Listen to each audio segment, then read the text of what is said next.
స్తోత్రాలు. ఈ సమయంలో మీరు మమ్మల్ని ఉద్దేశించి మాట్లాడడానికి మీరు ఇష్టపడుతున్నందుకే మీకు స్తోత్రాలు చెల్లిస్తున్నాం తండ్రి. ప్రభా, మీరు మాట్లాడడానికి మీ స్వరం నిలబడడానికి ఒక స్వరం అవసరమైంది కనుక మాత్రమే ఇక్కడ నేను నిలబడ్డాను. నేను జ్ఞానిని కానీ ప్రభా బలగం కాదు తండ్రి. నా స్వనీతి అంతా కూడా తండ్రి మురికి గుడ్డల లాంటిది తండ్రి, చిప్పిరి గుడ్డల లాంటిది ప్రభా. నేను నన్ను విసిరించడం మరుగుపరచమని ప్రార్థన చేస్తున్నాను. నన్ను మీ బలిపెట్టి మీద దహించమని ప్రార్థన చేస్తున్నాను తండ్రి. నేను 5 రొట్టెలు 2 చిన్న చేపలు మీరు ఆశీర్వదించుకుంటుంది దేవా. నేను ఈ కొద్దిపాటి జ్ఞానాన్ని తండ్రి ప్రభు మీరు ఆశీర్వదించండి. చేరువచ్చిన సంఘం అంతటికి ఈ శబ్ద యంత్రం ద్వారా ఎంతమంది అయితే ఈ ఉదయకాల సమయంలో ఆ వాక్యాన్ని ఇచ్చినారు వారు ప్రతి ఒక్కరికి ఆశీర్వాదం కలుగులాగా ప్రభా మీరు సహాయం చేయండి. వాక్యం విద్యప్పుడు శతాను కలిగించేటువంటి ప్రతి ఆటంకానికి కూడా నజరేయుడైన యేసు నామములో దూరపరచమని ప్రార్థన చేస్తున్నాను. ఘనత మహిమ ప్రభావం నీకే ఆరోపించుకుంటూ యేసు క్రీస్తు నామంలో స్తుతించి వేడుకొచ్చున్నాము తండ్రి. ఆమేన్. దయచేసి కూర్చున్నాం. జీవనదిని నా హృదయములో ప్రవహింపచేయుమయ్యా. జీవనదిని నా హృదయములో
దేవుని బిడ్డలారా, అతి ప్రాముఖ్యమైనటువంటి అంశంలో మనం వచ్చినాం. ఇంకెవరు కూడా అటు ఇటు తిరగండి. చాలా శ్రద్ధగా దేవుని సన్నిధిని గౌరవించండి.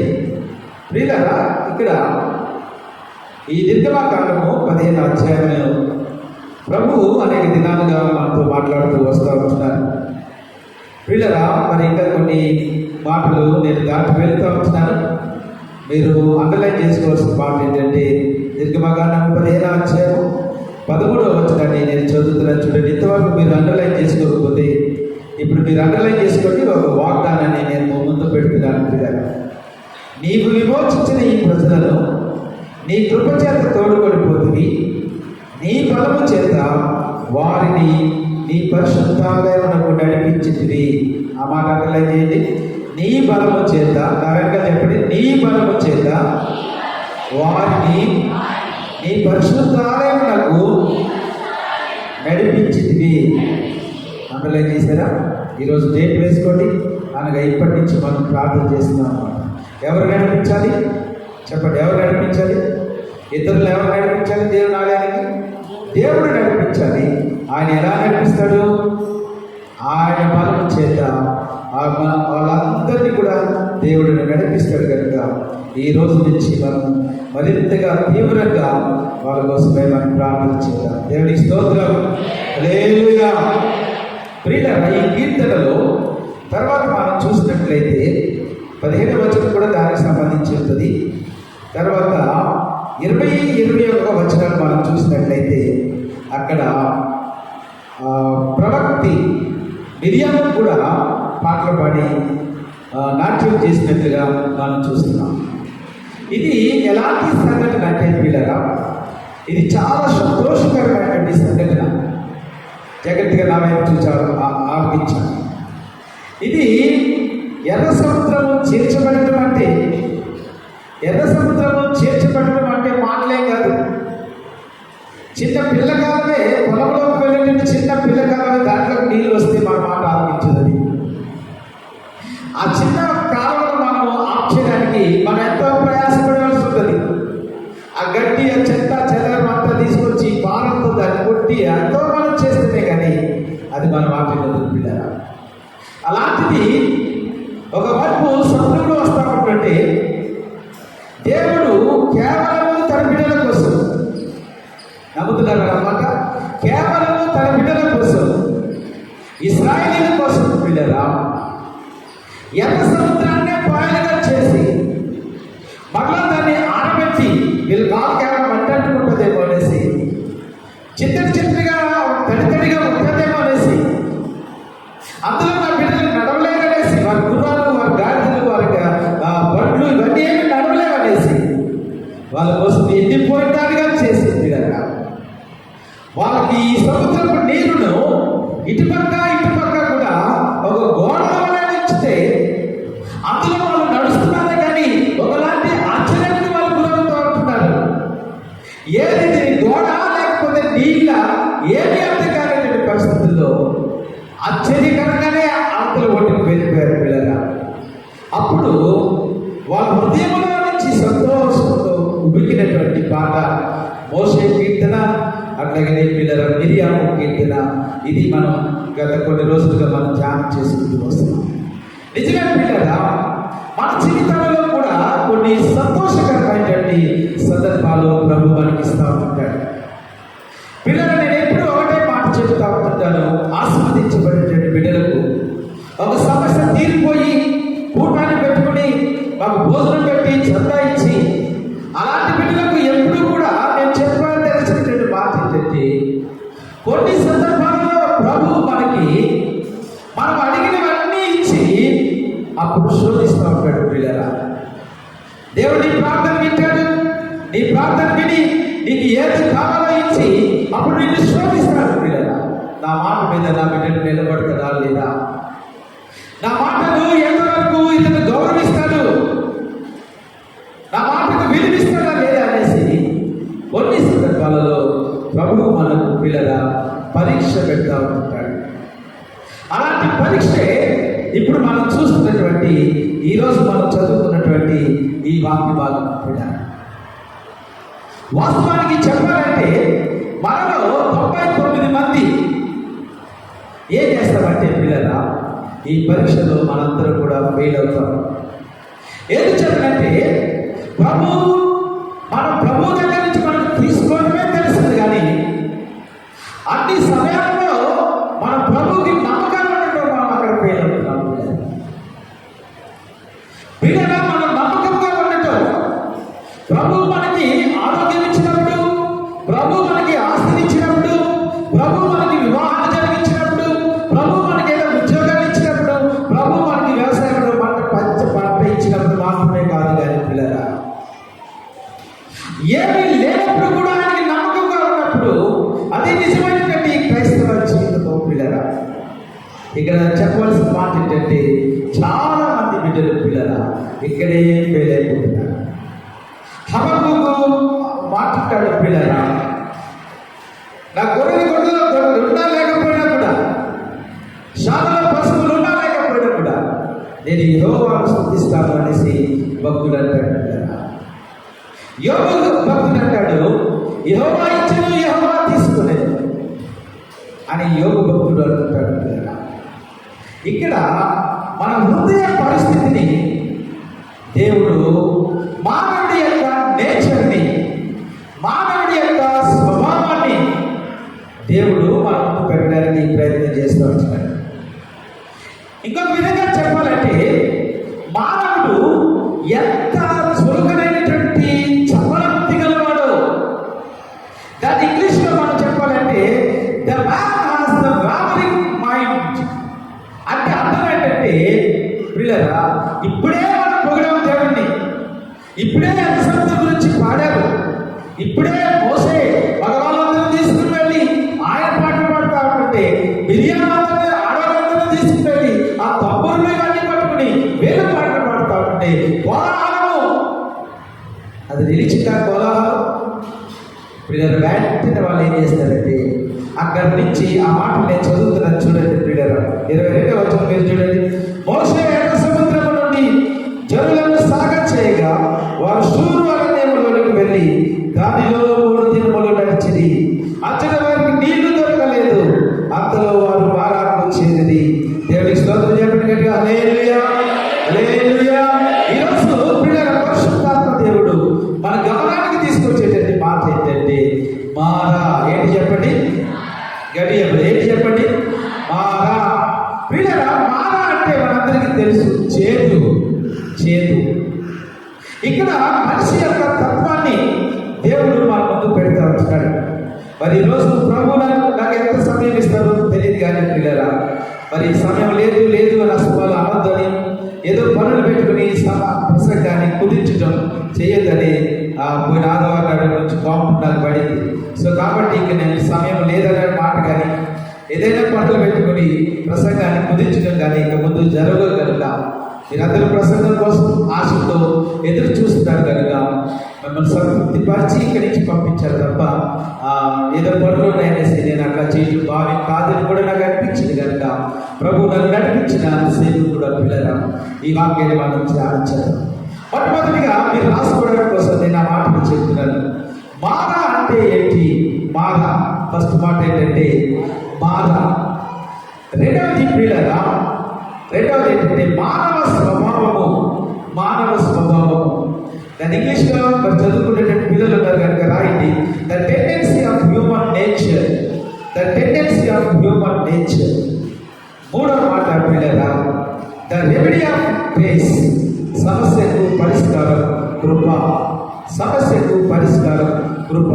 దేవుని చిత్తమైతే ఈ 3 మాటలు మనం ధ్యానించేద్దాం. ఒకవేళ మరి సమయం అయితే మనం 2 మాటలతోటి ఆపి దేవుడి చిత్తమైతే వచ్చే ఆదివారం మనం కూడా ఈ మాటలు మనం ధ్యానం చేసుకుంటాం. ఇక్కడ నేను ఆ సన్నివేశాన్ని మరొకసారి నేను చెప్తా వచ్చాను, జాగ్రత్తగా గమనించాను. అప్పుడే ఎర్ర సముద్రాన్ని దేవుడు వాళ్ళ కోసం చీల్చాడు. ఎర్ర సముద్రం చీల్చబడిన తర్వాత వాళ్ళు నడిచారు. అవతల వరకు వాళ్ళు వెళ్ళిపోయారు. మరో సైన్యం అంతా కూడా ఈ ఎర్ర సముద్రం మధ్యలోకి వచ్చేసినప్పుడు దేవుడు ఏం చెప్పాడంటే మరలా నీ కర్ర సముద్రం మీద చూపించినప్పుడు, మోషే తన కర్రని సముద్రం మీద చూపించినప్పుడు విడిపోయినటువంటి సముద్రము మరలా కలిసిపోయింది. ఎవరైతే మధ్యలోకి వచ్చారో మరో సైన్యం, మరో రథాలు, మరో గుర్రాలు ఇవన్నీ కూడా పిల్లలు అందులో మునిగిపోయి అవన్నీ మునిగిపోయి సవాలుగా ఒడ్డుకు కొట్టుకొస్తున్నారు. ఆ సమయంలో వీళ్ళు కీర్తన ఎత్తి పాడారు, మంచిది. కానీ వెంటనే అక్కడి నుంచి మోసే ఏం చేశాడంటే వాళ్ళందరినీ సాగచేసి నడవడండి వాళ్ళందరినీ బయలుదేరి చేసి 3 రోజుల ప్రయాణంలో వారు నడిచారు పిల్లరా. ఈ 3 రోజుల ప్రయాణంలో అలసట ఉంది పిల్లరా. ప్రయాణం అంటే మామూలుగా ఇప్పుడు మనం ఏదో బ్యాగ్ సర్దుకుని బస్సు ఎక్కడేది కాదండి. మనకి చాలా సులువైపోయింది. ఎందుకంటే మీరు సెల్ ఫోన్లో కూడా బుక్ చేసుకుంటే ఆ కారు లేకపోతే ఆటో మీ ఇంటి ముందుకు వచ్చి వాడుతూ ఉంటుంది. అప్పుడు ప్రయాణం ఎలా ఉంటుందో నేను చెప్తాను కదండి. ఆ ప్రయాణం చేసేటువంటి వాళ్ళు ముసలి వాళ్ళు ఉండొచ్చు, ఆ ప్రయాణం చేసేటువంటి వాళ్ళు గర్భిణీ స్త్రీలు ఉండొచ్చు, ఆ ప్రయాణం చేసేటువంటి వాళ్ళు చనిపోయిన తల్లులు ఉండొచ్చు, ఆ ప్రయాణం చేసేటువంటి వాళ్ళు అంగహీనులు ఉండొచ్చు. ఇదంతా మానవులు అనుకుంటే పిల్లరా, వాళ్ళకి కొన్ని గాడిదలు ఉంటాయి, కొన్ని ఎద్దులు ఉంటాయి, కొన్ని ఇంకా రకరకాల జంతువులు ఉంటాయి. వాళ్ళ సామాన్లు ఇవంతా వేసుకుని చిన్నపిల్లలతో కలిసి నడవటం అనేటువంటిది మీరు ఊహించండి ఒకసారి. మీరు ఎప్పటికైనా ఊరెళ్దామని అనుకున్నప్పుడు మీ ఇంట్లో మీ సతీ మరి ఇంకా సర్దుతానే ఉంటుంది. ఒక 2-3 రోజులు మళ్ళీ వచ్చేస్తాం. అయినా కానీ మీ ఏంటంటే సర్దుతానే ఉంటుంది. 1 రోజు 2 రోజులకే మనం ప్రయాణం తెగలేకపోతే వీళ్ళని 40 సంవత్సరాలు వీళ్ళు ఎట్లా ప్రయాణం చేయాలి? ఎంత కండిషనల్గా ఉండాలి వీళ్ళు? ఎంత యాక్టివ్గా ఉండాలి వీళ్ళు? వీళ్ళ వాళ్ళు నడుస్తూ ఉన్నారు. 3 రోజులు గడిచిపోయింది, 3 పగలు గడిచిపోయింది. వీళ్ళందరికీ దావతేస్తుంది. నీళ్ళు ఎక్కడ కూడా దొరకట్లేదు పిల్లరా, నీళ్ళు ఎక్కడ కూడా దొరకట్లేదు పిల్లరా. ఇక్కడ మారా అనేటువంటి మాటకు నేను అర్థం చెప్తున్నాను చూడండి. పరిశుద్ధ గ్రంథంలో ఉన్నది. మొదటి మాట మారా అంటే అర్థం ఏంటంటే చేదు, బిట్టర్నెస్, చేదు పిల్లరా. రెండవ అర్థము హిబ్రూ భాషలో దానికి అర్థం ఏంటంటే రెబెలియస్ అంటే అర్థం ఏంటంటే తిరుగుబాటు చేయటం. ప్రియులారా, ప్రతి మానవ జీవితంలో ఈ ఎర్ర సముద్రాన్ని చీల్చినటువంటి సంతోషం ఎట్లాగైతే ఉంటుందో, ప్రతి మానవుడి జీవితంలో కొన్ని మారాలను దేవుడు కావాలని అనుమతిస్తాడు. నమ్మిన వాళ్ళు, నచ్చిన వాళ్ళు హల్లెలూయా చెప్పండి. హల్లెలూయా, హల్లెలూయా. ఎందుకు ఈ మాట చెప్తున్నాను పిల్లరా? అప్పుడే ఈ వారంతో అయిపోదు. ప్రతి విశ్వాసం కూడా మారానే కోరుకుంటాడు. ప్రతి విశ్వాసం కూడా చేతులే కోరుకుంటాడు. ఎందుచేతంటే ఆ చేత తీసుకొచ్చేటువంటి తీపిదనము బహు విలువైనటువంటిది పిల్లరా. అందుచేత పిల్లరా, ప్రతి వ్యక్తి జీవితంలో కొన్ని మారా అనుభవాలు ఉంటాయి. మనం ఏం చేస్తామంటే మన దృష్టి ఎంతసేపు కూడా సముద్రం విడిపోయి మనం సంతోషించిన దాన్నే మనం చూస్తాం, కానీ ఈ మారాలో దేవుని యొక్క చిత్తమేంటో మనం గమనించకపోయాడు. ప్రతిసారి మనం ఏం చేస్తామంటే మారాన్ని బట్టి దిగులు పడతామే, కానీ మారాన్ని చేసినటువంటి దేవుడిని మనం గనపరచుకోలేదా. అందుచేత దేవుడు ఏం చేస్తాడంటే మారాన్ని మనకు అనుమతిస్తాడు. ఆ మారాన్ని అద్భుతమైనటువంటి రీతిలో, తనదైనటువంటి శైలిలో నీకు ఒక మారాన్ని 10,000 తలాంతులు దీవెన కలిగినటువంటి దానితో దేవుడు భావిస్తాడు. హల్లెలూయా, హల్లెలూయా. మారా మన జీవితంలోకి అనుమతించినటువంటి దేవుడే. ఆ మారాన్ని పరిష్కరించేటువంటి మార్గాన్ని కూడా ఆయన దగ్గర ఉంది. నేను చాలా నెమ్మదిగా మిమ్మల్ని వాక్యపు లోతుల్లోకి తీసుకుని వెళ్తున్నాను. మీరు నాతో కలిసి ప్రయాణం చేయాలి. హల్లెలూయా. నేను హల్లెలూయా చెప్పాను, మీరు మా విశాఖపట్నం వినబడి అంత దూరం చెప్పారు. హల్లెలూయా, హల్లెలూయా.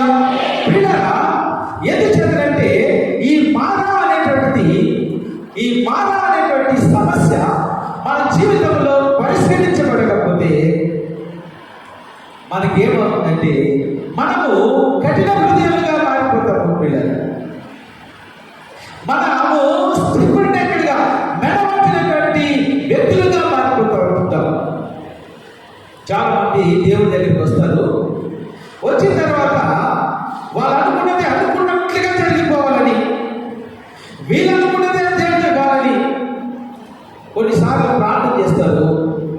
అనుకున్నది దగ్గరటువంటి క్రమంలో వాళ్ళు దేవుడి దగ్గర కనిపెట్టలేక ఏమి పొందుకోకుండా దేవుడి దగ్గర నుంచి వెళ్ళిపోతారు. అలాంటి వాళ్ళ యొక్క మనసులు ఎలా ఉంటాయంటే కఠినమైపోతాయి. మెడవంచని జనాంగం, దేవునికి మెడవంచని జనాంగంగా అయిపోతారు. ఇంకొక మాట కూడా చెప్తారు. కొంతమంది రక్షణను రుచి చూస్తారు. ఆ కాలక్రమంలో వాళ్ళు ఏం చేస్తారంటే లోకంలోకి వెళ్ళిపోతారు. పిల్లలు, లోకము బహు భయంకరమైనది కనుక, ఈ సాతానుడు బహు బలమైనటువంటి వాడు కనుక, సాతానుడు అన్ని వైపుల నుంచి మన మీద తన ప్రభావాన్ని చూపిస్తున్నాడు కనుక ఏదో ఒక ప్రభావానికి మనము లొంగిపోతాము. ఆ లొంగిపోయినటువంటి వాడి మనసు ఎలా అయిపోతుందంటే ఒక రాయిలాగా మారిపోతా ఉంది. ఏ వాక్యానికి స్పందించడు, ఏ పాటకి స్పందించడు, ఏ ధ్యానానికి స్పందించడు.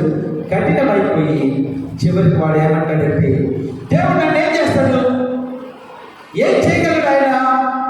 అంతగా ఏమైనా చేస్తే నన్ను చంపేస్తాడంతే. నేను చచ్చిపోవడానికి సిద్ధంగా ఉన్నాను, కానీ ఈ పాపాన్ని నేను విడిచిపెట్టను అనేటువంటి స్థాయికి వెళ్ళిపోతాడు.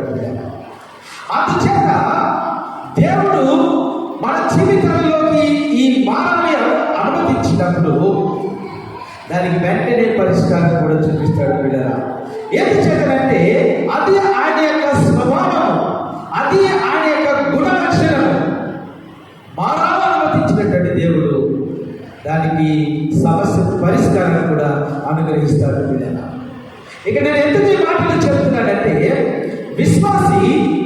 విశ్వాసి ఈ రెండింటిని కూడా సమూచిగా చేసుకుని నీ ప్రయాణం సాగించాల్సిందే తప్ప, నీకేదో ఇంట్లో మంచి తెలియకపోయినా ఆకాశం అంత ఎందుకు వెళ్ళిపోయి ఏదో జరగలేదనేసి మూత పొడుచుకొని కూర్చుని దేవుడిని వదిలిపెట్టడం కాదు పిల్లగా. ఈ రెండు కూడా మన ఆధ్యాత్మిక జీవితానికి రెండు చక్రాలు లాంటివి. సంతోషం ఎంత అవసరమో దుఃఖం కూడా మనకు అంతే అవసరం. ఈ రెండు కూడా విశ్వాసిని క్రమబద్ధంగా నడిపించడానికి అవి మనకి దోహదపడతాయి.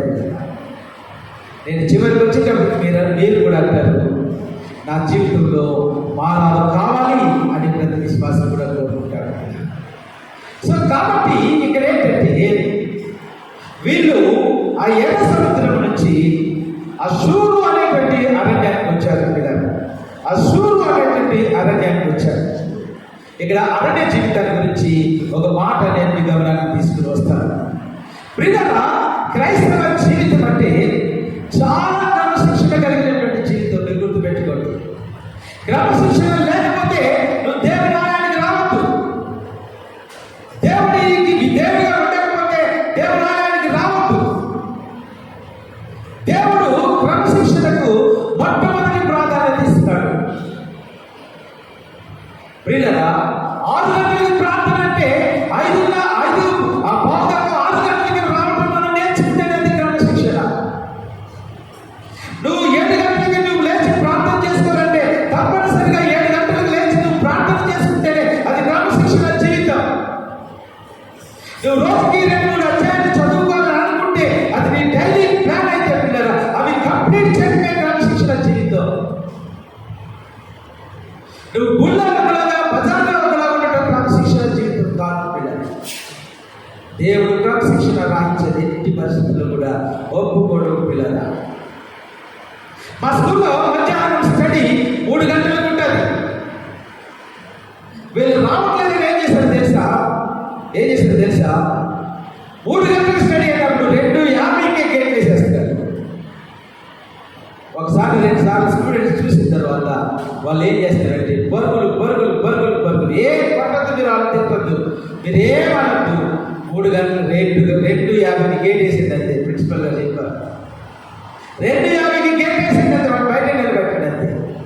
గంటన్నర సేపు వాడు బయట నిలబడాలి. వీళ్ళ క్రమశిక్షణ జీవితం ఉందా? వీళ్ళ విధంగా మన స్థుతి ఆరాధనలో మనం చూస్తున్నాం. వీళ్ళ క్రైస్తవ మార్గం అనేటువంటిది ఇరుకు మార్గము, విశాలమైనటువంటి మార్గము కాదు. ఇప్పుడు వీళ్ళు షూరు అనేటువంటి అరణ్యంలోకి వచ్చారు. అరణ్యం అంటే పిల్లరా, వాళ్ళకి ఎంతో శాంతి దొరికింది, ఎంతో స్వేచ్ఛ దొరికింది, ఎంతో ఫ్రీడమ్ దొరికింది. పిల్లరా, వాళ్ళు ఏం చేస్తారంటే ఇష్టానుసారంగా మాట్లాడుతున్నారు. ఈరోజు వాక్య భాగానికి మనం ఒక పేరు పెడితే పిల్లరా, పేరు కూడా రాసుకోండి. తర్వాత మీకు ఏదైనా మంచి పేరు ఒకవేళ మీరు గమనానికి వస్తే అది పెట్టండి. అరణ్యంలో అజ్ఞాతవాసులే కాలచడి.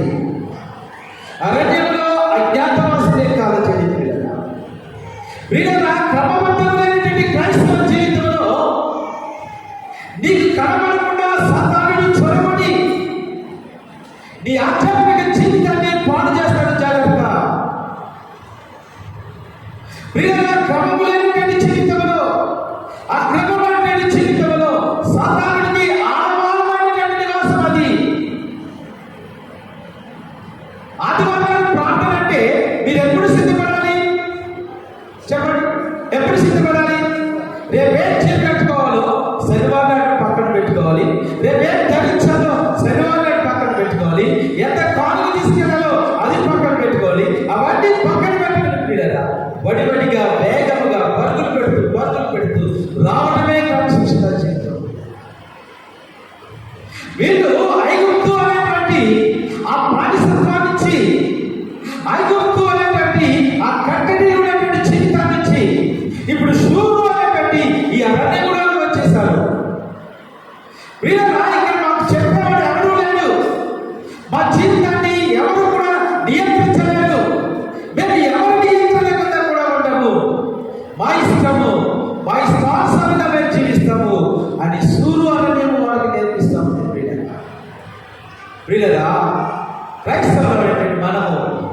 బైబిల్ గ్రంథం చెప్పినట్టు చేయడానికి ఇష్టపడాలి.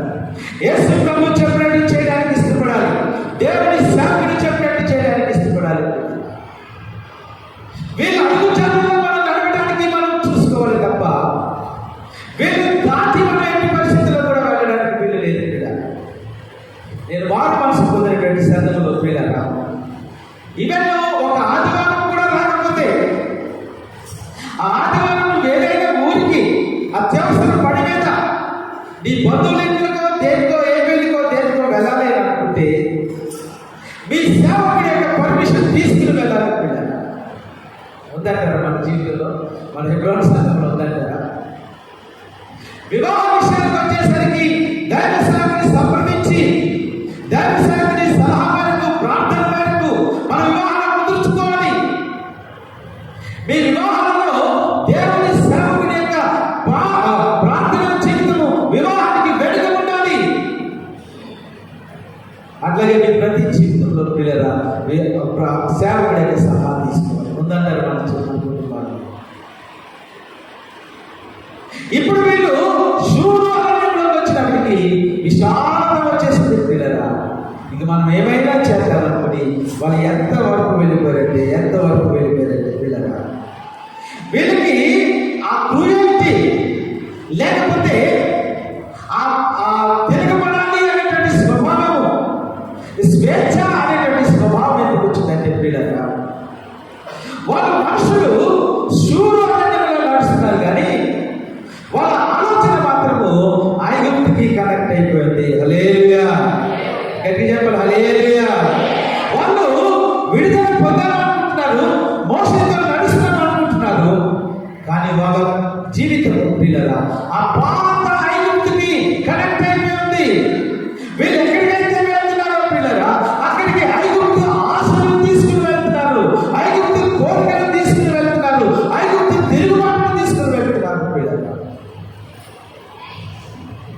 ఐగుప్తు అనేటువంటిది ఒట్టి డబ్బాలో మారి అని పిల్లరా, ఐగుప్తు అనేటువంటిది వృధా అని పిల్లరా. యెషయా గ్రంథంలో, తర్వాత ఇర్మియా గ్రంథంలో, హెచెస్కేల్ గ్రంథంలో దాని గురించి రాస్తాను. ఇప్పుడు నువ్వు ఐగుప్తు నుంచి వచ్చేసావు కదా, ఐగుప్తు నుంచి విడిపడి వచ్చేసావు కదా, ఇప్పుడు ఈ రోజుకి నీకు ఐగుప్తుకి ఏ సంబంధం లేదు కదా, మరి ఐగుప్తు ఆలోచన నీకు ఎందుకు? జగత్తుగా ఆలకిస్తున్నారా? నాతో ఉన్నారా? హల్లెలూయా. మనందరూ విశ్వాసము కదా, మనందరూ యేసు ప్రభు యొక్క రక్తం చేత కడగబడిన వాళ్ళం కదా, మరి మళ్ళా మనకి ఎందుకు ఆ మంచి చెడ్డ, మళ్ళా మనకి ఎందుకు ఆ వాస్తు గొడవ, మళ్ళా మనకి ఎందుకు ఆ వివాహాల్లో పసుపు కొట్టడం?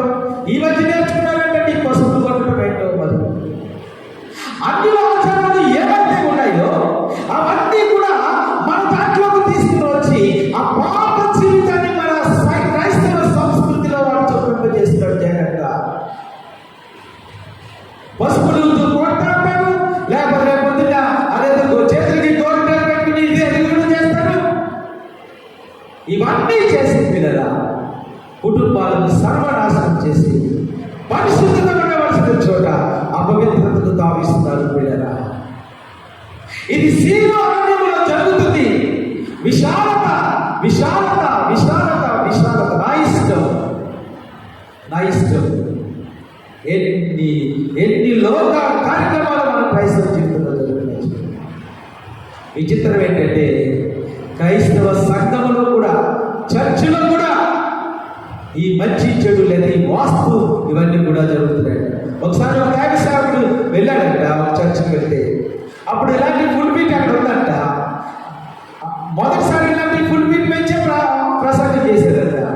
రెండోసారి వెళ్ళినప్పుడు ఈ ఫుల్ బీట్ ఎక్కడ ఆ పక్కకో ఈ పక్కకో జరిపేశారంట. ఈయన అడిగారంట, ఏమైంది ఫుల్ బీట్ అక్కడ జరిపేశారంటే వాస్తు బాగోలేదంట. ఏం బాగోలేదంట చెప్పండి, మీరు చెప్పండి. బ్రహ్మ ఇలాంటి చెప్పండి, ఏం బాగోలేదని చెప్పండి. ఇప్పుడు కూడా అలా అంటున్నారు. మన సంఘం విడిపోవడానికి కారణం ఏంటంటే వాస్తు బాగోలేదంట. ఈ పక్కన ఈ రెండు కొడతారంట. ప్రియమైనటువంటి దేవుడు పెట్టారా, ఎంతగా తగ్గించారో చూడండి. వీళ్ళు చర్చి కూడా వాస్తు పెట్టేస్తారు. రేపు పొద్దున్న వీళ్ళు ఏమంటారంటే, ఇలా ఉపవాస కుటాలు పెట్టుకుందామంటే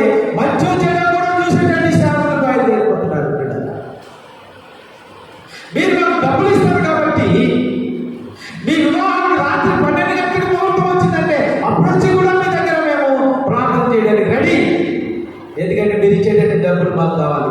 మీరు ఎలా పోయినా మాకు అనవసరం. మీ ఇంట్లో పాలు పొందించినందుకు కూడా మేము వస్తాం. వీళ్ళ విశాలత మనకు నేర్పుతున్నటువంటి పిల్లగా, అదే నీ వాక్యానికి బద్ధుడు అయితే, అదే బైబిల్ గ్రంథానికి బద్ధుడు అయితే, అదే దేవుడిని నడిపించేటువంటి ఇరుకు మార్గంలో నడిచినట్లయితే ఇలాంటివన్నీ కూడా మనం పోగొట్టుకుంటాం.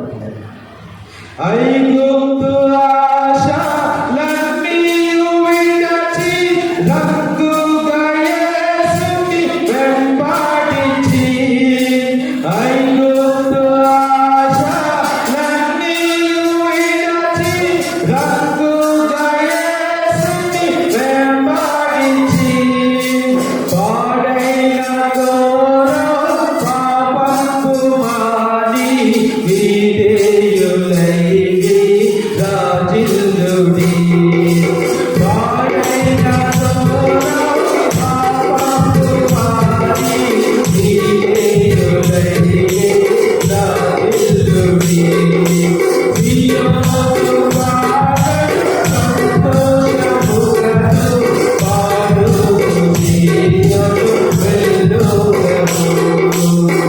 దేవునికి స్తోత్రం. హల్లెలూయా. వీళ్ళకి ఏమవుతుందంటే వాళ్ళ నీళ్లు కావాలి కనుక, వాళ్ళకి ఆ సమయానికి అక్కడ నీళ్లు లేవు కనుక వెంటనే వాళ్ళు కనెక్ట్ అవుతున్నటువంటి మాట ఏంటంటే, మేము నైలు నది దగ్గర ఉన్నప్పుడు ఎంత తేట నీళ్లు తాగే వాళ్ళము, ఎంత తీగ ఉన్నాయో ఆ నీళ్లు, ఎంత మధురముగా ఉన్నాయో ఆ నీళ్లు. ఇక్కడికి వచ్చాము, ఈ అరణ్యంలో నీళ్లు లేకుండా చచ్చిపోతున్నాము. ప్రియమైనటువంటి దేవుని బిడ్డగా ఒక ఫిలాసఫర్ ఏమన్నాడంటే, నది దగ్గరికి వెళ్ళి ఆ నీళ్లు త్రాగేదానికంటే కూడా మారా దగ్గర ఒక బానిసగా నేను చచ్చిపోవడం మేలు. హల్లెలూయా. అర్థమేంటో తెలుసా? అందులో అంతరార్థం ఏంటో తెలుసా? నేను విడిచిపెట్టినటువంటి పాపాల దగ్గరకు నేను మరలా దానికంటే కూడా క్రీస్తు సేవకుడై ఆ శ్రమ అనుభవిస్తూ నేను చనిపోవడం మేలు. ఇంకొక భక్తుడు ఏమన్నాడంటే, they physically liberated but spiritually they are dead అన్నాడు. వాళ్ళు శారీరకంగా బాహ్యంగా బయటకు వచ్చారేమో కానీ ఆధ్యాత్మికంగా ఎక్కడికక్కడ బంధించబడుతూ ఉంటున్నారు. దేవుడు బిడ్డలారా, ఇప్పుడు వాక్యం వెలుగులో మన జీవితాలను ఆలోచన చేసుకుంటే, నువ్వు రక్షణ పొందాలంటున్నావు, రక్షణ పొందిన దాని వరకు నీ జీవితం లేదు. ప్రియమైన దేవుడు బిడ్డలారా, విడిపించబడ్డానంటున్నావు కానీ నీ ఆలోచనల నుంచి, నీ మస్తిష్కంలో నుంచి ఆ నైలు నది యొక్క ఆలోచనలు పోవడం లేదు. స్నేహితుల సోదరి, నువ్వు నిజంగా దేవుని వెంబడించినట్లయితే నీ పాత జీవితం ఏ మాత్రం కూడా బిడ్డరా నీ మీద ప్రభావం చూపడానికి, ప్రతి దాన్ని కూడా ప్రభు కోసం వదిలిపెట్టు, ప్రతి ఆలోచన కూడా ప్రభు కోసం వదిలిపెట్టు, ప్రతి చెడును కూడా ప్రభు కోసం విడిచిపెట్టు పిల్లరా. సరే, అలా వస్తూ వచ్చినప్పుడు పిల్లరా ఇక్కడ వారికి ఏంటంటే ఆ 3 రోజులు నడిచారు. ఆ 3 రోజులు నడిచిన తర్వాత చూడండి, 22వ వచనం నేను చదువుతున్నాను. మోషే సముద్రం నుండి జనులను సాగచేయగా వారు సూరు అరణ్యములకు వెళ్ళి దానిలో 3 దినములు నడిచింది. అచ్చట వారికి నీళ్లు దొరకలేదు. ప్రియులారా, వాళ్ళు ఏం చేస్తారంటే ఒక మోషేని సంప్రదించట్లేదు, ఒక దేవుడిని సంప్రదించట్లేదు. వాళ్ళకు వాళ్ళుగా ఏం చేస్తారంటే నీళ్ళ కోసం వెతుకుతున్నారు.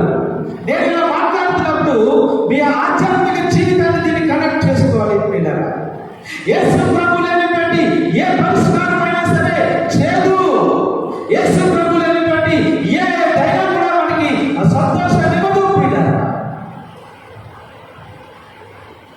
ప్రతి పని కూడా యేసు ప్రభు దగ్గర పెట్టి, ప్రతి పని కూడా యేసు ప్రభు యొక్క అనుమతితో మనం ప్రారంభించినప్పుడు పిల్లరా మనకి ఎంతైనా సంతోషం ఉంటుంది. వాళ్ళు ఏం చేస్తారంటే 3 దినాలు నేర్కారు. రే నువ్వు అటు చోట విడి పదరు, నువ్వు అటు పదరు. రే మనకి దాహం కావాలి, ఇప్పుడు మనకి దాహం కావాలి, నువ్వు అంటే నిలుపు చివరికి ఏం దొరికిందో తెలుసా వాళ్ళకి? నా వైపు చూడండి, ఏం దొరికిందో తెలుసా? వాటికి మారా దొరికింది పిల్లరా, చేతనేటువంటి నీళ్ళు దొరికాయి. ఎందుకోసమో తెలుసా? నీ ప్రయత్నంలో యేసు ప్రభువు వారు లేకపోవడం వల్ల మారా అనుభవాన్ని మనం చూస్తున్నాం.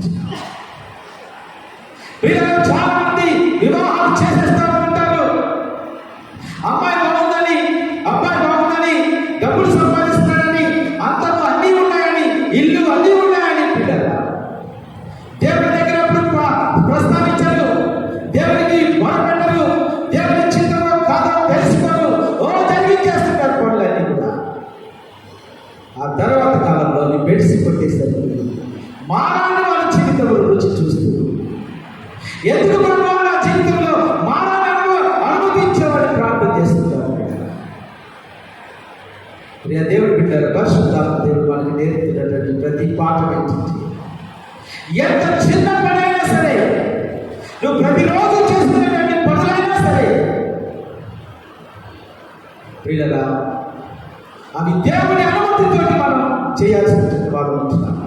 దేవుని క్రమశిక్షణ ఆ ఇరుకు మార్గము అనేటువంటి దారిలో మనం ప్రయాణించవలసి ఉంటున్నాం. నువ్వు ఈ పొలానికి ఎరువు వేయాలన్నా, నువ్వు మందు కొట్టాలన్నా, నువ్వు కోత కొయ్యాలన్నా, ఇది ప్రతి విషయాలాంటి మీరు అంటారు పిల్లరా. విషయాలే దేవుని దగ్గర పిల్లరా. ఒక రోజున ఒక తల్లి ఒక కూర వండాలని ప్రయత్నం చేస్తూ ఉంటుంది. ఆ కూర కోసం రాత్రంతా సిద్ధపరచుకుని అదంతా రెడీ చేసిన పొద్దుట నా భర్తకి, నా పిల్లలకి మంచి వంటకాలు చేయాలనేసి ఆమె అనుకుంటా ఉంది. పొద్దుట వేసేసరికి పని మొదలు పెడతా ఉంటుంది. అది ఎక్కడికో తీసుకెళ్ళేటువంటి క్రమంలో సిద్ధపరిచినటువంటి అంతా కూడా వెంటనే చేతులు జారిపోయి కింద పడిపోయిందంట. ఇది చాలా బాధ అయిందంట. అయ్యో, నా కుటుంబం కోసం ఒక మంచి వంటకాన్ని తయారు చేసి రాత్రి నుంచి నేను సిద్ధపడతా ఉంటే, ఎందుకు ఇలా జరిగింది? దేవుడు మమ్మల్ని తినట్లేదు, దేవుడు ఈ తిండి కూడా దేవుడికి ఇష్టం లేదు, మేము మంచి తిండి తింటే దేవుడికి ఇష్టం లేదు అని ఊరుగా సరుగుతుందంట పిల్లరా.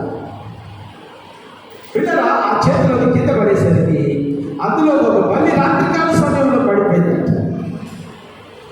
ఆ బల్లి యొక్క విషయం దాన్ని అందరికీ పట్టేస్తారు పిల్లరా. ఒకవేళ తింటే వీళ్ళందరూ ఏమైపోతుంది చెప్పండి, ఏమైపోతురు? వీళ్ళందరూ చనిపోతున్నారు. దేవుడు వీళ్ళు కనుక్కున్నారు, నీళ్ళనే కనుక్కున్నారు, కానీ చేదైనటువంటి నీళ్ళు, చేదైనటువంటి నీళ్ళు. ఈరోజున నీ జీవితంలో పిల్లరా ఇలాంటి చేదు దగ్గర నువ్వు ఆగిపోయామో నీకోసమే ప్రభు మాట్లాడుతున్నాడు.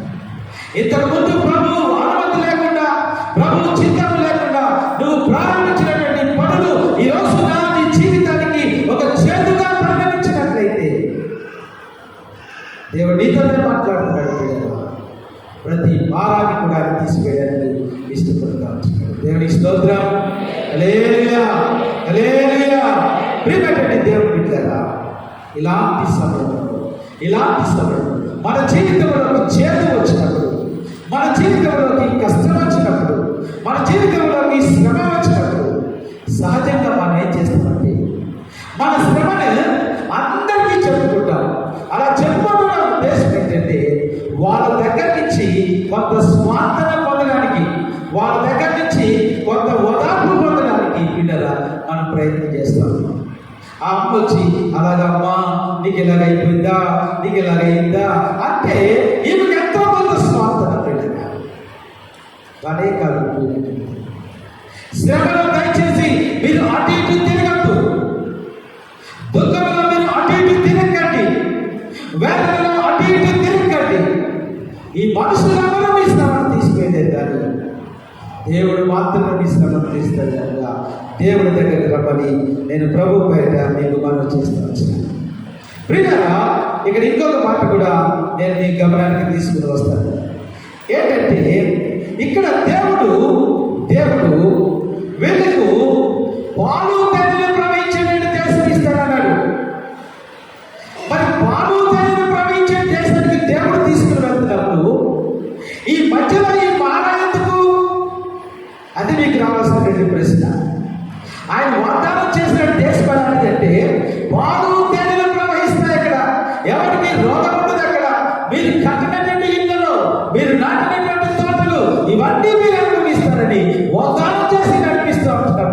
లేదా ఈ మారాలు ఎందుకు మన జీవితంలో? ఈ మారాలు ఎందుకు ప్రియులరా? ఈ మారాలు ఎందుకో నేను రెండవ పాయింట్లో ఆ మాటను నేను డిస్కస్ చేస్తాను. చూడండి, రెండవది ఏంటంటే ప్రియులరా, the tendency of human nature. మానవ యొక్క స్వభావము ప్రియులరా, మానవ యొక్క స్వభావం ఏంటంటే అంతలోనే మంచి మాట్లాడతాం, అంతలోనే చెడు మాట్లాడతాం కూడా. అప్పుడే ఆ వ్యక్తి గురించి మనం మంచి మాట్లాడాం, ఆ వ్యక్తి అట్లా వెళ్ళగానే మళ్ళా అదే నోటితోటి, ఏ నోటితో ఆ వ్యక్తిని పొగడమో, ఏ నోటితో ఆ వ్యక్తిని మంచోడు అన్నామో అదే నోటితోటి పిల్లలా మనం చెప్పాలి. ఇక్కడ వీళ్ళు ఏం చేస్తున్నారంటే పిల్లలా, నీకు ఎర్ర సముద్రము పాడు చేసినప్పుడు దేవుడి శక్తి నీకు అగుపడలేదా? 10 తెగుళ్ళు వాటి మీద కనిపించి నీ మీదకి రాకుండా నిన్ను కాపాడినప్పుడు దేవుడి శక్తి ఏంటో నీకు గుర్తు రాలేదా? గుర్తుండదు ప్రియులారా. ఇప్పుడు వెంటనే ఏం చేస్తారంటే సనుగుతున్నారు. ఏం చేస్తారు చెప్పండి, చెప్పాలి. మీరు ఏం చేస్తారంట, ఏం చేస్తారంట చెప్పండి. మీరు చెప్పండి. అంటే మీరు సనుగుతున్నారు కాబట్టి చెప్పట్లేదు అనమాట. అంతే, మీరు చదువుతున్నారు అనమాట. ఎప్పటికప్పుడు చదువుతానే ఉంటున్నారు అనమాట. చూడండి, ఆ మాట నేను చదువుతున్నాను. చూడండి పిల్లలు, మారా నీళ్లు చేదేయలేదు కనుక వారు నీళ్లు త్రాగలేకపోయి, అందువలన దానికి మారాను ప్రజలు ఆ పేరు కలిగిన ప్రజలు మేమేమి త్రాగుతామని మోషే మీద సనుగుకొనగా. ప్రియులారా, మోషే దేవుడి యొక్క ప్రతినిధి, మోషే దేవుడి చేత ఏర్పరచబడినటువంటి ప్రతినిధి. మోషే దేవుడికి బదులుగా ఈ భూలోకంలో తన కార్యాలను నిర్వహించేటువంటి వాడు. దేవుడు ఏదైనా చెప్తే మోషే అది చేస్తున్నాడు, కానీ మోషే సొంత ఉద్దేశం చెప్పుడా ఏమీ చేయట్లేదు. పిల్లగా ఈ ప్రజలు దేవుడు ఏర్పరచుకున్నటువంటి నాయకుడి మీద సనుగుకుంటున్నారంట. పిల్లగా నా మాట చాలా జాగ్రత్తగా ఆలోచించాలి ఈ ఉదయకాల సమయంలో. ప్రియ దేవుని బిడ్డ, దేవుడి చేత ఏర్పరచబడినటువంటి సేవకుడి మీద సనగదు అనేటువంటిది ఎట్టి పరిస్థితుల్లో కూడదు అని మనకి ఆశీర్వాదం కాదు. దేవుడి చేత ఏర్పరచబడినటువంటి సేవకుడి మీద దూషణను పడగటం, తిరుగుబాటు చేయడం, అది మనకి ఎన్నడూ కూడా ఆశీర్వాదకరం కాదు. పిల్లలు, సనుగుడు గురించి ఇంకా ఈ మాట బాగా అమలేదు. పిల్లల, నేను చెప్తాను. సనుగుడు ముందు మన ఆధ్యాత్మిక జీవితంలో సనుగుడు ప్రారంభమవుతుంది. ఈ సనుగుడు కాస్త తిరుగుబాటుగా మారుతుంది. అదే ఈ సంఘంలో జరిగింది. దేవునికి స్తోత్రం. హల్లెలూయా. నేను వర్తమానం చెప్తా ఉంటున్నప్పుడు చాలా మంది వెనకాల కూర్చుని సనుగుళ్ళు మీకు ఆశీర్వాదకరంగా ఉంటారని, మోడల్గా ఉంటారని ఒక్కొక్కసారి నేను ఏదైనా మాట్లాడుతూ ఉంటున్నప్పుడు నిన్ను ఎవరు రమ్మన్నాడో విశాఖపట్నం నుంచి, నిన్ను ఎవరు రమ్మన్నాడో విశాఖపట్నం నుంచి నువ్వు వస్తేనే ప్రాబ్లం వస్తా ఉంది. సనుగుళ్ళు ప్రియులారా, వాక్యాన్ని ఎలాగ చెప్పినా కూడా సనుగులు ఏమని చెప్పండి. సనుగులు ఏమని? తిరుగుబాటు. ప్రియులారా, నేను ఒక రోజుకి హెబ్రోను సంఘానికి ఆ మాట నేర్పించలేదు. ఒకవేళ ప్రియులారా భవిష్యత్తు ఎలాగైనా సరే నేనున్నా ఈ స్థానంలో ఏ సేవకుడు ఉన్నా ప్రియులారా, మీరెవరు కూడా ఆయన మీద తిరుగుబడడానికి వీల్లేదు, ఎవరు కూడా ఆయన మీద సనగడానికి వీల్లేదు. ఏది చేతనంటే దాని యొక్క పర్యవసానము చాలా తీవ్రంగా ఉంటుంది. తీవ్రంగా ఉంటుంది.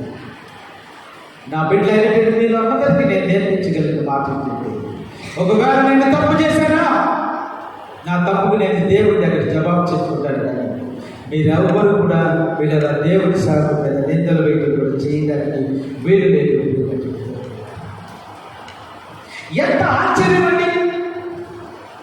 అక్కడేమో పాట పాడేవా, అక్కడేమో గంతులేసావా, అక్కడేమో తప్పులు పట్టుకుని ఓహో మా దేవుడు అంత గొప్పవాడు లేడు, యెహోవా అంటే యెహోవాయే, వేర్పులలో ఆయనటువంటి వాడు లేడు అని పాటలు పాడేవా, దేవుడు లాంటి వాడు లేడు అని పాటలు పాడేవా.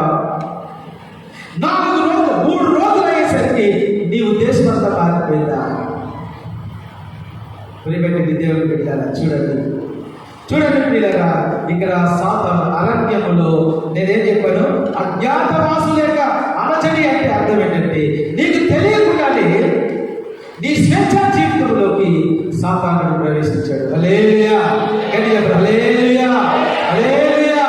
పిల్లల సడుగుళ్ళు మన కుటుంబంలో కూడా ప్రారంభమవుతాయి. సడుగుళ్ళు ముఖ్యంగా ఆడవాళ్ళలో ప్రారంభమవుతాయి.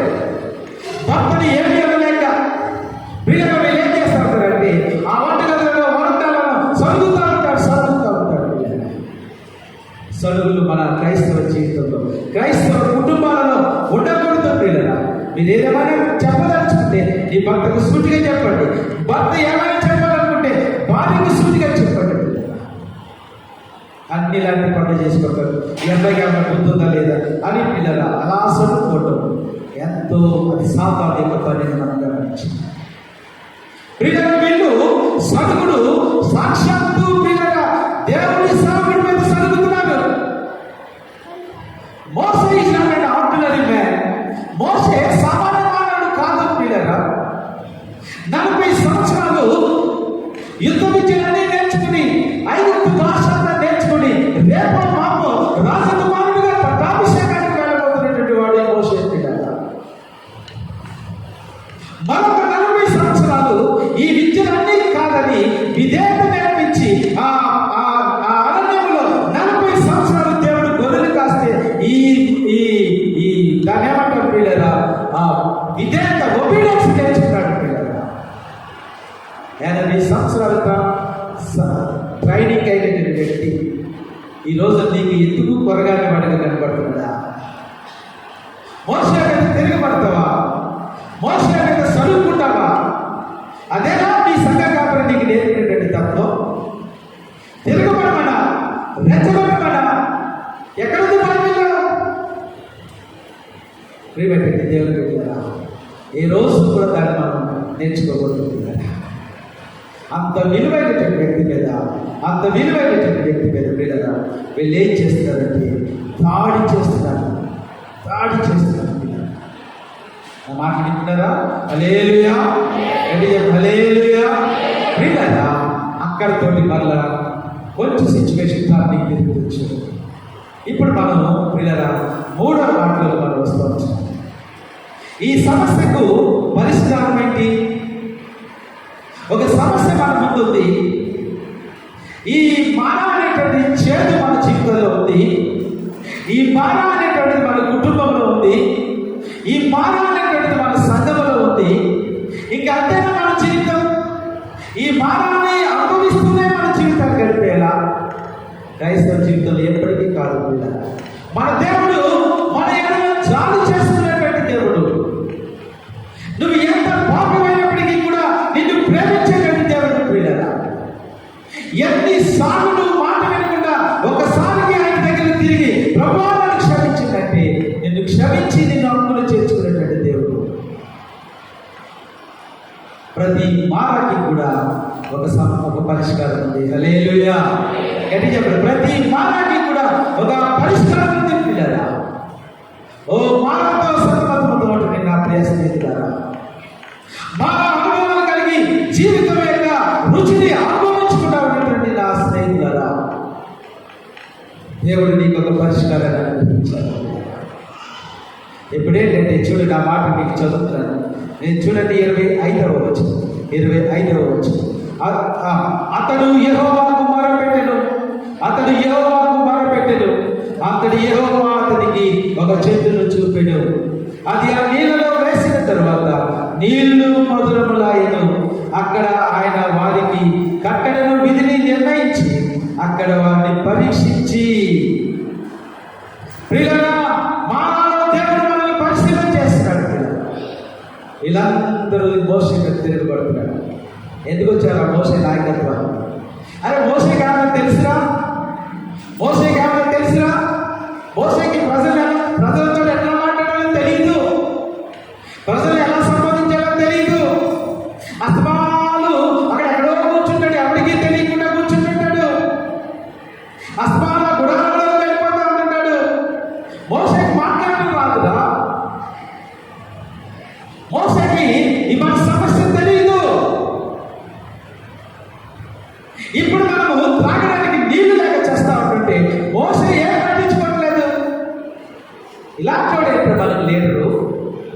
ఇలాంటి వాడు మనకు నడిపించేవాడు ఇతరులని లీడర్షిప్ ఎత్తుకొచ్చేవాళ్ళసి చదువుకుంటున్నారు.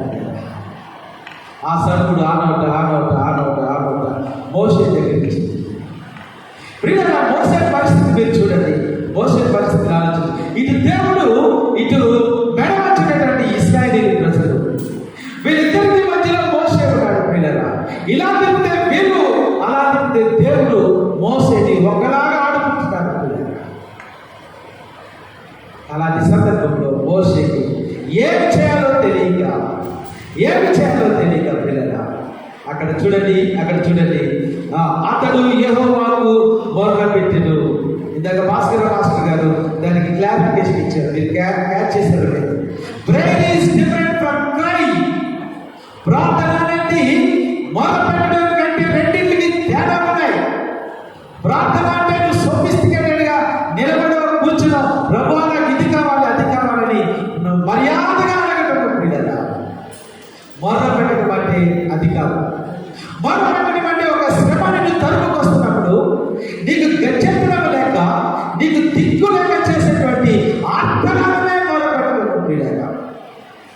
కొద్దిసేపు మోసే మాట్లాడుకుంటా ఉంటే ఇశ్రాయేలు ప్రజలు రాళ్ళతో కొట్టి చంపుతారు. ఎస్ పిల్లలు, అలాంటి ప్రజలు ఉన్నారు మన సమాజంలో. ఏమంటే దేవుని సేవకుడి మీదకి కర్రలు తీసుకుని వస్తారు, కత్తులు తీసుకుని వస్తారు, బూతులు మాట్లాడుతూ ఉంటారు. లేరా? ఈరోజు ఉన్నారు, ఆ రోజు కూడా ఉన్నారు. అందుకు అంతటి శ్రమలో ప్రభువా నేను అక్కడి నుంచి నీళ్లు తెచ్చేది వీళ్ళకి, అసలు మీరు నడవంటేనే కదా నేను నడవని చెప్పాను, మీరు పంపిస్తేనే కదా నేను వీళ్ళు తీసుకుని వస్తాను. అయ్యా, నేను వీళ్ళకి నీళ్ళు అక్కడి నుంచి తేవాలి, ఆ నీళ్ళు ఏమో చేదుగా ఉన్నాయి, నేను ఇప్పుడు నీళ్లు ఇవ్వలేను ప్రభా, నేను నీళ్ళు ఇవ్వకపోతే వీళ్ళు నన్ను ఇక్కడే చంపేస్తాను ప్రభా, నా సమస్యకు పరిష్కారం చూపించు ప్రభు అని మోసే ప్రార్థన చేస్తాను. దేవుడికి స్తోత్రం. హల్లెలూయా. ప్రియమైనటువంటి దేవుని బిడ్డలారా, ఒక నిజమైనటువంటి సేవకుడు, దేవునితో కనెక్ట్ అయినటువంటి సేవకుడు ఎలా ప్రవర్తించాలో తెలుసా? నీ సమస్యను సేవకుడి యొక్క సమస్యగా భావించాలి. నీ సమస్యను అతని యొక్క సమస్యగా భావించి ప్రతి నిత్యము ఆ సమస్యను బట్టి దేవుడి దగ్గర మొరపెట్టేటువంటి వాడు ఉండాలి. ప్రియులారా, అలాగూ మొరపెట్టేటువంటి వాడు సమాజంలో కనబడడు. అలా మొరపెట్టేటువంటి వాడు ఇంటికి తిరగడు. అలా మొరపెట్టేటువంటి వాడు దేవుడి దగ్గర గోసాడుతూ, దేవుడి కోసము, దేవుడి ప్రతిఫలం కోసం ఆశపడుతూ, సంఘము బాగుండాలని ఆశపడతాడు, కుటుంబాలు బాగుండాలని ఆశపడతాడు, ప్రతి కుటుంబము దేవుడి చేత కట్టబడాలని ఆశపడతాడు. వీళ్ళరా, ఈ సేవకుడు అలాగా సమస్యను దేవుడి దగ్గరికి తీసుకుని వెళ్ళినప్పుడు సమస్య సగం పరిష్కారం అయిపోతుంది. హల్లెలూయా, హల్లెలూయా. ఈ సేవకుడు నమ్మకమైన వాడే. వీళ్ళరా, ఆ సమస్యను తన భుజాన వేసుకుని, నీకు అనారోగ్యం ఉంటే ఆ సేవకుడికి అనారోగ్యం ఉన్నట్టు భావించి, వీళ్ళరా ప్రభు దగ్గరికి ఎప్పుడైతే ఆ సమస్యను పెడతాడో అప్పుడే ఆ సమస్య సగం తీరుకోవాలి. ఇప్పుడు మోసే తన సొంత ఉద్దేశం చెప్పిన ఏ మాట కూడా చెప్పడానికి ఇష్టపడకుండా మోసే ఏం చేస్తాడంటే ప్రార్థన చేస్తున్నాడు, మొర్ర పెడుతున్నాడు. పిల్లరా, మొర్ర పెడుతున్నాడు. నేను 3వ మాటకి ద రెమెడీ ఆఫ్ గ్రేస్, సమస్యకు పరిష్కారం, కృప. లేదు, మనం ఇలాగ కూడా రాసుకోవచ్చు, సమస్యకు పరిష్కారం ప్రార్థన. ఏంటి చెప్పండి? సమస్యకు పరిష్కారం ప్రార్థన. ప్రార్థన గురించి 4 మాటలు చెప్పేసి నేను ముగిస్తాను.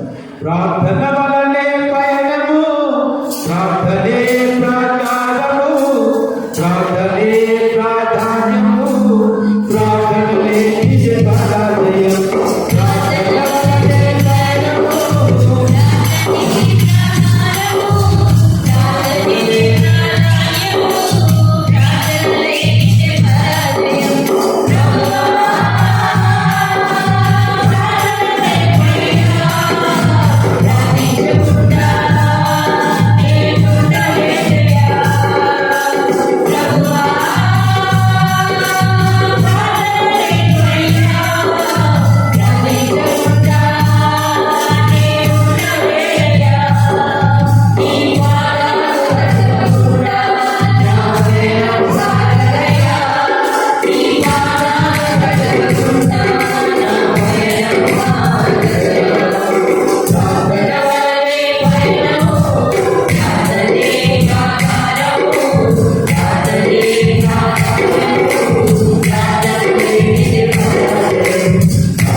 హల్లెలూయా. ప్రియులారా, మరణం లాంటి సమస్య మోసే దగ్గరికి వస్తున్నప్పుడు మోసే మనకు నేర్పించేటువంటి పాట ఉంటుంది. ప్రార్థనను ఆశ్రయించాడు, దేవుడిని ఆశ్రయించాడు, దేవుని సన్నిధిని ఆశ్రయించాడు. ప్రియులారా, పెద్దలు పిలవలేదు, లేదా భార్యను పిలవలేదు, లేకపోతే ఆదోను పిలవలేదు. అయ్యా ఈ సమస్య ఇలాంటిది, ఏం చేద్దాం బావులేమన్నా చదువుదామా, లేకపోతే ఎక్కడి నుంచి వాటర్ తీసుకొస్తామా? నో, ప్రభు ఏం చెప్తాడు? ప్రార్థనలో కనిపెడుతున్నాడు, మోకాళ్ళ మీదకి వచ్చాడు. ప్రియులారా, ఎన్నో సంఘము నేర్చుకోవాల్సింది మరణం లాంటి సమస్యను మన కొరకు తీసుకున్నప్పుడు, మరణం లాంటి మానవ మన వ్యక్తిగత జీవితంలోకి వచ్చినప్పుడు నువ్వు ఆశ్రయించవలసింది ప్రార్థనను మాత్రమే. నువ్వు ఆశ్రయించవలసింది ప్రార్థన మాత్రమే. ప్రార్థన వల్లనే మన సమస్యకు పరిష్కారం. ప్రార్థన గురించి 4 మాటలు నేను చెప్పేసి ముగిస్తాను. ప్రార్థన గురించి 4 మాటలు నేను చెప్పేసి ముగిస్తాను. మోసే తన సమస్యను పిల్లల మాస్టర్ అయినటువంటి దేవుడి దగ్గరికి తీసుకుని వెళ్ళాడు. పిల్లల మానవ ప్రయత్నాలలో ఖచ్చితంగా పరిష్కారం దొరికేటువంటిది ప్రార్థన. ప్రార్థన పరలోకపు ఔషధం. ప్రార్థన సర్వజనీయ పరిష్కారం. ప్రార్థన ప్రతి దాన్ని కూడా బాగు చేయగలదు. ప్రార్థన ద్వారా పరలోకాన్ని అధిగమించగలదు. ప్రార్థనకు భూలోకంలో ఏదీ శాంతి కాదు. ప్రార్థనకు ముందు మనుష్య వ్యతిరేకులు కానీ దయ్యాలు కానీ నిలబడలేదు. యాకోబు తొట్టి నరాన్ని విరగొట్టింది ప్రార్థనే. సంసోను చేతిలో గాడిద పచ్చిగా ఎముకలు వచ్చింది కూడా ప్రార్థనే. ప్రార్థన అగ్ని బాణము వంటిది. శత్రువులను హతమార్చకుండా వెను తిరిగినటువంటిది ప్రార్థన. ప్రార్థన వేగంగా వెళ్ళు పక్షి రాజు వంటిది. ప్రార్థన సింహము కంటే బలమైనటువంటిది. సమస్యలకు వారసులవుతున్నటువంటి దేవుని సంగమా, రండి ఈ సమస్యలను ప్రభు ముందు పెట్టింది. రంసాకే పంపించినటువంటి ఆ ఉత్తరాన్ని ప్రభు సన్నిధానంలో తెరిచిపెట్టండి. మీ సమస్యకు పరిష్కారం ప్రార్థనలోనే. హల్లెలూయా, హల్లెలూయా. ప్రియమైనటువంటి దేవుడు, నీ సమస్యకు పరిష్కారం దేవుడు ఇక్కడే వచ్చితే నువ్వు ఎక్కడెక్కడో నేను మారాకెత్తుకు వెళ్తావు. నువ్వు దేవుడిని అడగకుండా నువ్వు వెళ్తావంటే నీ జీవితం అంతా కూడా మారా. ఈ సమస్యకు దేవుడు ఎప్పుడో ఒక పరిష్కారం ఇచ్చాడు. ఆ భక్తుడు పిల్లలు ఏమన్నాడంటే, ఎప్పుడు సమస్యను దేవుడు నీ జీవితంలో అనుమతించాడు, అప్పుడే దాని పరిష్కారం దేవుడు అక్కడే పెట్టాడంట. హల్లెలూయా, హల్లెలూయా.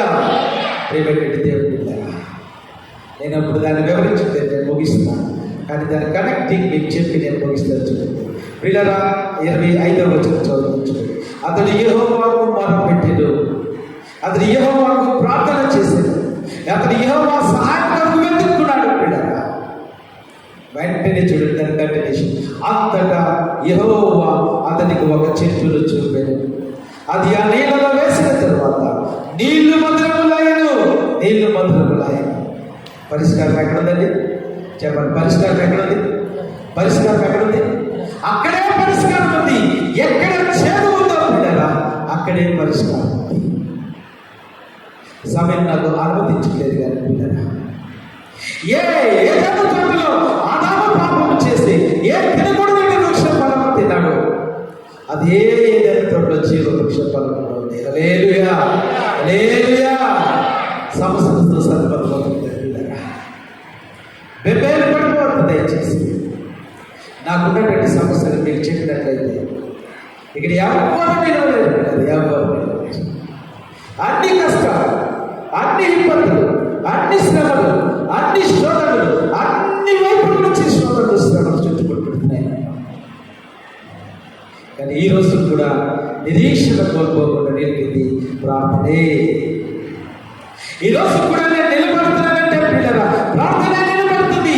ఒక నిరీక్షణ నాకుంది. నా ప్రభు ఏదో ఒక రోజున ఈ మానను తీసుకొచ్చి మధురమైనటువంటి చేతులు నాకు చూపిస్తాడు. హల్లెలూయా, హల్లెలూయా. నీ జీవితంలో కూడా మాన అనుభవం నీకుంటే మధురమైనటువంటి చేతులు దేవుడికి చూపించబోతున్నాడు. గట్టిగా హల్లెలూయా చెప్పండి. హల్లెలూయా. దేవుడు ప్రార్థన ద్వారా ఆయన సన్నిధానం చేద్దాం. ప్రార్థన ద్వారా బలవంతులు అవుతాం. ప్రార్థన ద్వారా రబ్షాకే పంపించినటువంటి ఉత్తరాన్ని తునాతునకలు చేసి దేవుడి కోసం మనం అలాంటి ప్రార్థన పరుడు ఉంటావా? లోకాన్ని చూసి భయపడిపోయి ఇక ఈ క్రైస్తవం వద్దని మరలా పాత జీవితానికి వెళ్ళిపోయి మనందరూ కూడా మోకాలు రెడీ మోకరించి ప్రార్థన చేసుకుంటాం. మోకరించండి, ప్రార్థన చేసుకుంటాం. మోకరించండి, ప్రార్థన చేసుకుంటాం. ఎప్పుడు సంగమా నీకు వచ్చేటువంటి సమస్యలు బట్టి నువ్వు అంటావు, అన్న నీకు తెలియదన్నా నాకు వచ్చేటువంటి సమస్య ఎవరికి రాదన్నది.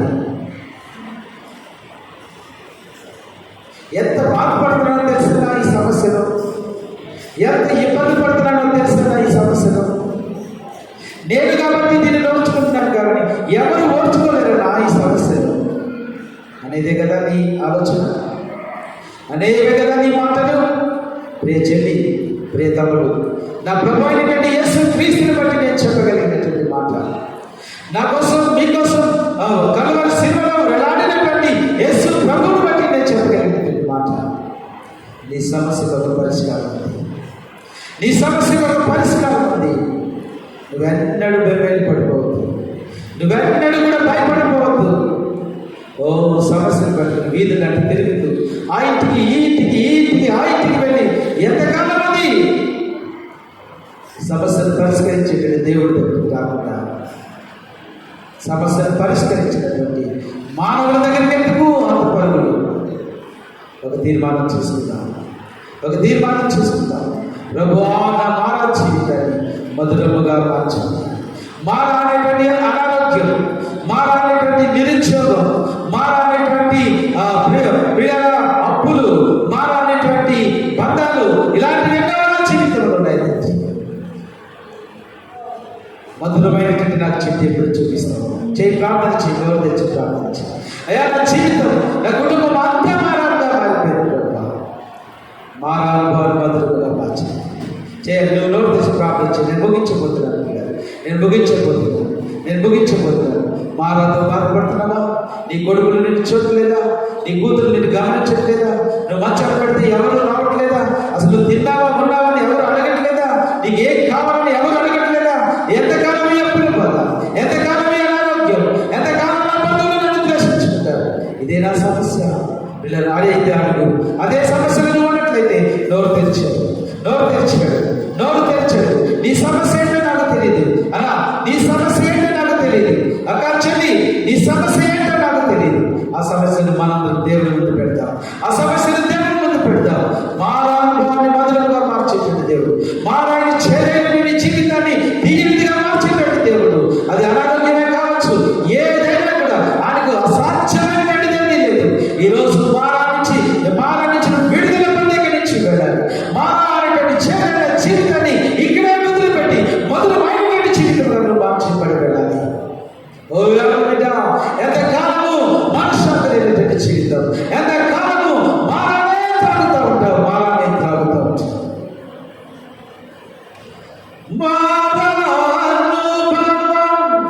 మధురముగా మార్చగలవు నీవు,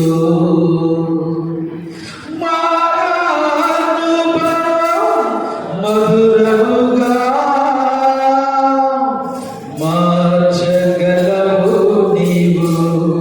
మహోన్నతుడా, నీ కృపలో నేను నివసించుగా, నా జీవిత కృపకైయున్నది. మహోన్నతుడా, నీ కృపలో నేను నివసించుగా, మహోన్నతుడా, నీ కృపలో నేను నివసించుగా, నా జీవిత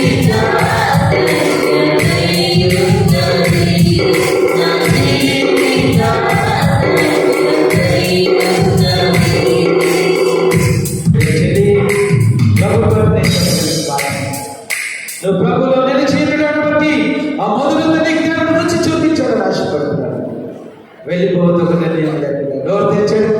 ప్రియ స్నేహితులారా, ప్రియ దేవుడి బిడ్డారా, ఎవరి బిడ్డారా, మీరు నోరు నోరు తెరిచి అడగలిగాడు. దేవుడు మీ జీవితాన్ని మారుస్తాడు, మీ కుటుంబాన్ని మారుస్తాడు, మీ భార్య బిడ్డలను మారుస్తాడు, మీ కుటుంబంలో సంతోషం తీపిదలను దేవుడిని కనుగొనిస్తాడు. నువ్వు నోరు తెరిచి అడగాలి. ప్రభువా ఇక నుంచి నేను నీ కొరకు జీవిస్తానయ్యా, ఈ మానవ జీవితాన్ని మార్చండి ప్రభువా. అయ్యో తండ్రి, ఈ మానవతో నేను సతమతమైపోతున్నాను తండ్రి. ఈ త్రాగుడు అనేటువంటి మాన, ఈ త్రాగుడు అనేటువంటి ఈ అనారోగ్యం అనేటువంటి మాన, కుటుంబ పరిస్థితులు అనేటువంటి మానను తీసివేయండి ప్రభువా. అయ్యా జాబు చేసుకోండి తండ్రి. అయ్యా నా కుటుంబాన్ని కట్టండి ప్రభువా. అయ్యా నా కుటుంబంలో స్వస్థత దయచేయండి తండ్రి. నేను ఎంత కాలము మానవుడు ఉండాలి తండ్రి. నోరు తెచ్చగలవా?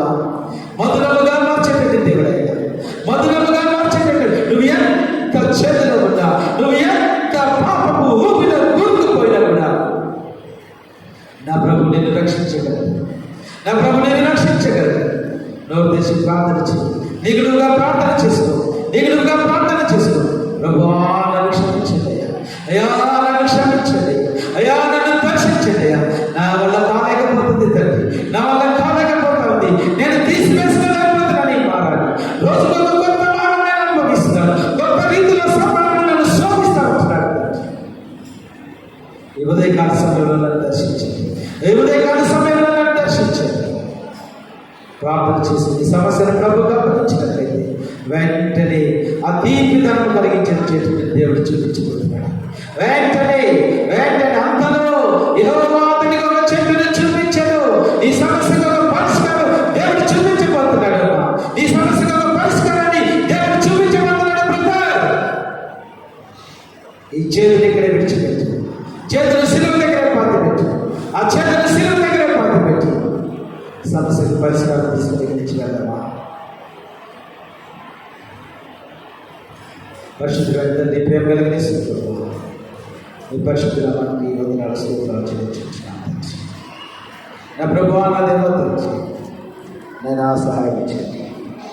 మా ఒక్కొక్క కుటుంబంలో ఒక్కొక్క సమస్య, ఒక్కొక్క వ్యక్తిలో ఒక్కొక్క సమస్య. నేను నా సమస్య ఎవరికైనా నేను చెప్తున్నాడు. ఆయన అంటాడు, అరే ఇది పెద్ద సమస్య కాదు, నా సమస్య ఇది అంటాడు. అందరం సమస్యలతో కొట్టుకుంటాడు. బాగా ఏదో ఒక రూపంలో మేము నుంచి చూస్తున్నాం. మా కుటుంబంలో, మా బిడ్డల ద్వారా, మా ఉద్యోగాల ద్వారా, లేకపోతే మరొకటి మా అనుభవిస్తున్నాం. మా మధురంగా మార్చుతానని వాగ్దానం చేస్తుంది. నేను మా జీవితాలను మధురంగా మార్చాను, మా జీవితాలను మీకు అప్పగించుకుంటున్నాను. మా జీవితాన్ని మధురంగా మార్చి ప్రభావ మాకు దీవెనలు దయచేయండి. ఏ దొంగడైతే తన పాపాలను ఒప్పుకున్నాడు, ఏ చెల్లైతే తన పాపాలను ఒప్పుకోదు, ఏ బిడ్డ అయితే తన భారాన్ని నీ సన్నిధానంలో విడిచిపెట్టి నేను వెళ్ళడానికి ఇష్టపడుతున్నాను. ప్రతి వారి జీవితంలో వారి ముందు కార్యాలు చేయించి, ప్రతి వారి సమస్యకు ఒక పరిష్కారం తెచ్చి మీరే సహాయం చేయడానికి ప్రారంభిస్తాను. ఇంటి పన్నెండు వాక్యాన్ని సంతానం నీరు కట్టి పనిపచ్చిందని ప్రారంభిస్తాను. యేసుక్రీస్తు నామములో స్తుతించి వేడుకొనుచున్నాము. ఆమేన్.